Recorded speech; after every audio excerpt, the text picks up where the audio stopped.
সাথে শরবত বিক্রি করতে পারবেন। এটাতে চাইলেই আপনারা যে কোনো ধরনের কিছু পোশাক বিক্রি করতে পারবেন। ক্যামেরাটা একটু ঘোরান, এদিকে নিয়ে আসেন, দেখান ব্যাপারটা। এই যে দেখতে পাচ্ছেন, এবার দিয়ে আপনারা হ্যাঙ্গার দিয়ে গেঞ্জি টি শার্ট এগুলো ঝুলিয়ে বিক্রি করতে পারবেন। আপনারা চাইলে এটা দিয়ে এবার ঘুরে আপনারা সুন্দর করে শরবত বিক্রি করতে পারবেন এখানে। আপনারা চাইলে নিউ ডিজাইন এই দোকানটাতে চলে আসতে পারেন। খুব সুন্দর করে দক্ষ মিস্ত্রি দ্বারা আপনারা এখান থেকে এই জিনিসগুলো তৈরি করতে পারবেন।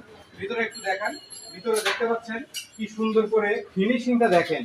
এখানে এক সুতা এদিক সেদিক নাই, আপনারা এটা ইজিলি লাগাইতে পারবেন, ইজিলি কাজ করবে। ঠিক আছে, ভিতরে একটা লক দিয়ে দেওয়া আছে সুন্দর করে, আপনারা লক দিয়ে এখানে আবার তালা সিস্টেম করে দেওয়া আছে। আপনারা আপনাদের প্রয়োজনীয় যে জিনিসপত্র ভিতরে রাখবেন সেগুলো কিন্তু লক করে রাখতে পারবেন। তো আপনারা চাইলেই এখানে এসে যোগাযোগ করতে পারবেন দক্ষ মিস্ত্রি দ্বারা। আপনারা কিন্তু খুব সুন্দর করে আপনাদের অথবা এই ডিজাইন না চাইলেও আপনারা এখান থেকে যে যেমন ইচ্ছা ঠিক তেমন করে সেই ডিজাইন দিয়ে আপনারা কিন্তু তৈরি করে নিতে পারবেন। আপনারা এটাও দেখতে পারেন, চাইলে এটাও নিতে পারেন, খুব সুন্দর করে আপনাদেরকে বানিয়ে দেবে। তো আপনারা চাইলেই চলে আসতে পারবেন। ভিডিওর নিচে এই দোকানের ফোন নাম্বার থাকবে, আপনারা চাইলেই যোগাযোগ করতে পারবেন। আপনারা চাইলে এখান থেকে দোলনা, চেয়ার, মানে এসএস স্টিল দিয়ে জানালা